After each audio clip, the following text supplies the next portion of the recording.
Não se turbe o vosso coração, credes em Deus, credes também em mim. Na casa do meu Pai há muitas moradas. Se assim não fosse, eu vou-lo teria dito, pois vou preparar-vos lugar. E quando eu for e vos preparar-vos lugar, voltarei e vos receberei para mim mesmo, para que onde eu estiver, estejais vós também. Muito bom dia, com a bênção, com a graça de Deus. Nessa manhã nós começamos mais um dia, clamando a Deus que nós muito em breve possamos nos encontrar com Ele e viver com Ele por toda a eternidade. Um dia Ele prometeu aos seus discípulos e hoje nós nos alimentamos a cada dia dessa promessa de nos encontrarmos com o nosso Salvador e viver com Ele por toda a eternidade.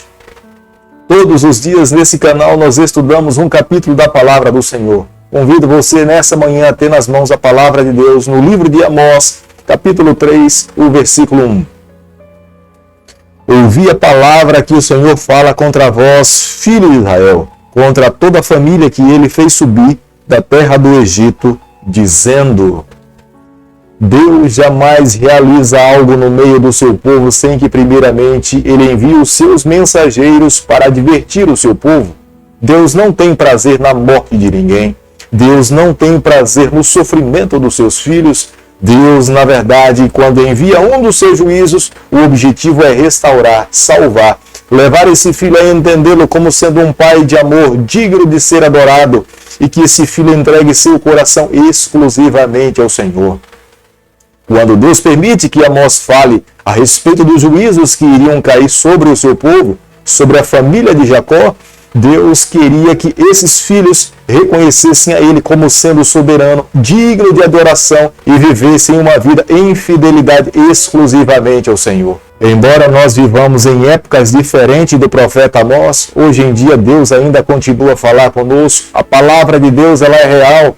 Os livros proféticos, eles são reais. É a voz de Deus aos nossos ouvidos. Quando lemos a palavra de Deus, o nosso coração precisa compreender. Deus espera de nós uma mudança. Deus espera que entreguemos a nossa vida nas suas mãos. Deus espera que nós o amemos com todas as nossas forças. Como nós podemos observar no versículo 1 do capítulo que nós estamos estudando nessa manhã, Deus falando através do profeta Amós, ele diz: ouvi a palavra. Deus esperava que os seus filhos ouvissem as palavras do profeta. As palavras eram palavras de vida, eram palavras de restauração, eram palavras de misericórdia, mas ao mesmo tempo o juízo era iminente. Se eles não dessem ouvido às palavras de Deus, às orientações divinas, o juízo de Deus iriam cair. No juízo de Deus, o seu povo já tinha chegado ao limite da graça. Nesse momento, o que restava apenas era os juízos cair sobre a face dessa terra. O profeta Amós revelou a vontade de Deus falando para toda a família de Israel.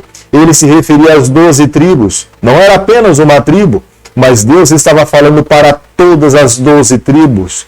Deus esperava que todo o seu povo lhe ouvisse, mudasse a sua perspectiva de vida, entregasse o seu coração a Deus e vivesse uma vida santificada exclusivamente para o Senhor. Deus se coloca como sendo um pai de amor, mas sendo um pai na responsabilidade de disciplinar os seus filhos, de corrigir os seus filhos.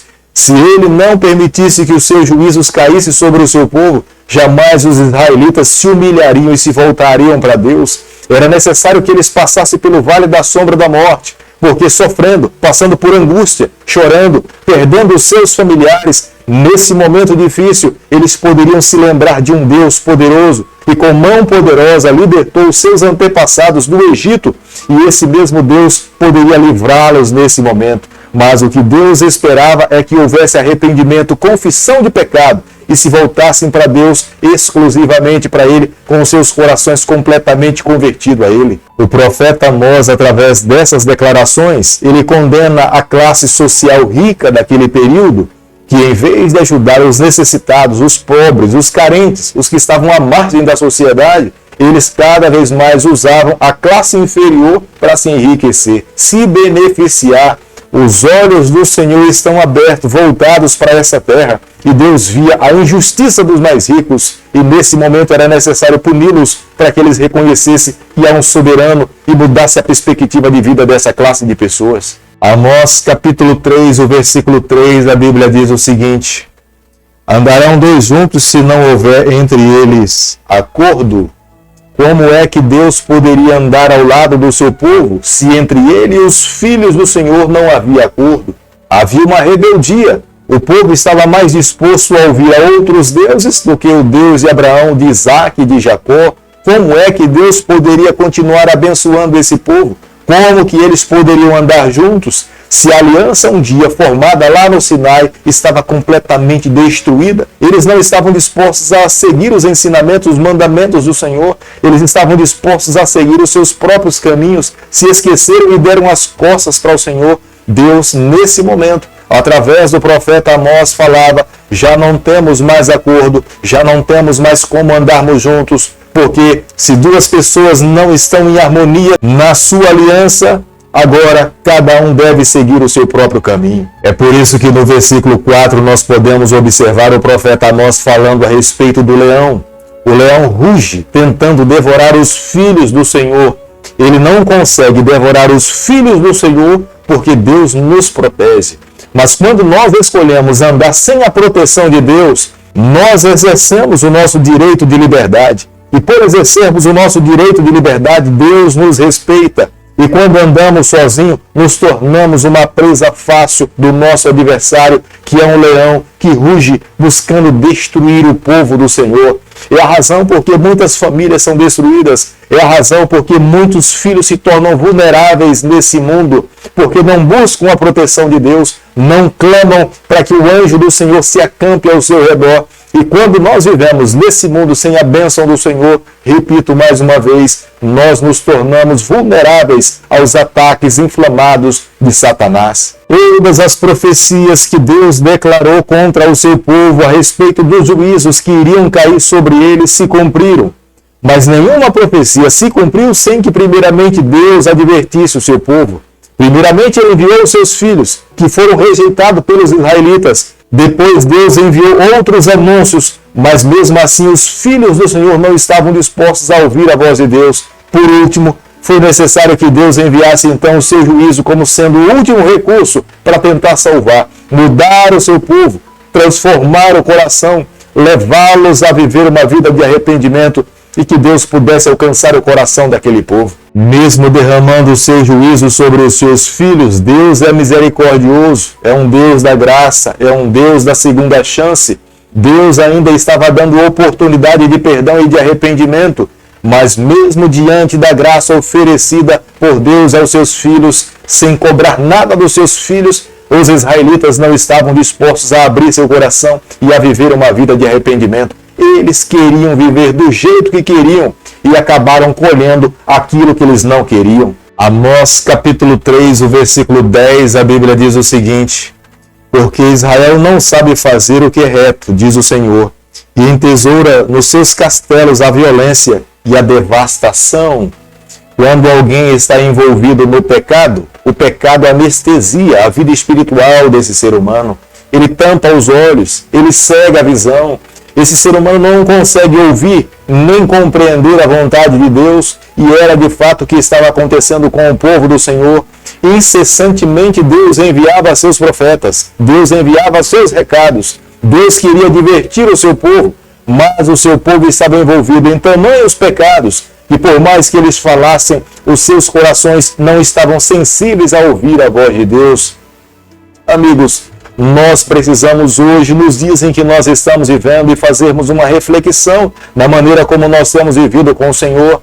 Será se nós não temos nos comportado da mesma forma? Será se os nossos corações não estão entorpecidos com o pecado e não temos ouvido a voz de Deus? Porque o céu jamais silenciou. Deus em todo momento continua a falar com os seus filhos. Deus quer salvar o seu povo. Deus espera uma verdadeira conversão nos dias em que nós estamos vivendo.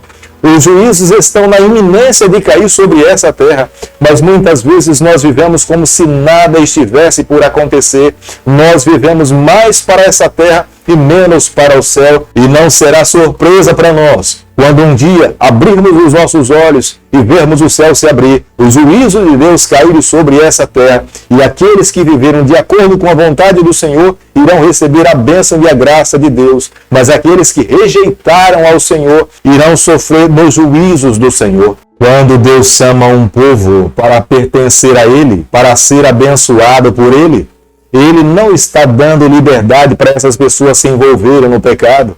Quando Deus convida um povo para pertencer a Ele, Ele espera que esse povo viva em fidelidade a Ele, lhe represente, assuma o compromisso com Ele, testemunhe a respeito do seu amor. Para onde forem, eles precisam dizer que pertencem ao Senhor. Deus chama todo remanescente para testemunhar a respeito do seu nome, não para manchar o seu nome. Quando Deus convida uma nação, quando Deus convida uma pessoa, uma família, para fazer parte, representar o nome de cristão, esta pessoa precisa viver para o reino. Ao ser salvo pelo Senhor, não lhe dá nenhuma liberdade para viver para esse mundo, mas para viver para os princípios e aliança assumida com o Senhor. O remanescente de Deus que vive nesse mundo jamais pode deixar de viver os valores que o céu determina que nós possamos viver. Vivemos nos últimos capítulos da história do planeta Terra. Nós temos que representar o nome do nosso Rei Emanuel. Nós temos que alçar a bandeira da salvação e proclamar a salvação a todas as pessoas que ainda não conhecem a Jesus. É por isso que o apóstolo Paulo fala que nenhum soldado que está militando nos valores celestiais, ele pode se envolver nos trabalhos dessa terra. Se nós somos candidatos a viver com Deus por toda a eternidade, o nosso coração precisa estar firmado na eternidade. Nós não podemos permitir que o nosso coração viva contaminado com o pecado desse mundo. A cada dia que vivemos, nós precisamos clamar pela graça de Deus, pela intervenção divina e nos colocarmos cada vez mais nas mãos do Senhor. Aqueles que se voltam para Deus, buscam força no braço do Onipotente, Ele sempre estará disponível para ajudar, para nos proteger e nos amparar. Que a nossa vida nessa terra se caracterize em amarmos mais a Deus e menos a esse mundo. Querido Pai, em Tuas mãos nos colocamos nessa manhã. Aceitamos o Senhor como sendo soberano sobre a nossa vida. Toma o nosso coração, perdoa os nossos pecados, nos dê a graça de um dia nos encontrarmos com o Senhor e vivermos para todo sempre. É o que nós te pedimos, te agradecemos e o fazemos em nome de Jesus. Que o Senhor te abençoe e te guarde. Que Ele faça resplandecer o seu rosto sobre você. Que Ele tenha misericórdia de você. Que sobre você nessa manhã Ele levante seu rosto e conceda a sua graça em nome de Jesus. Amém.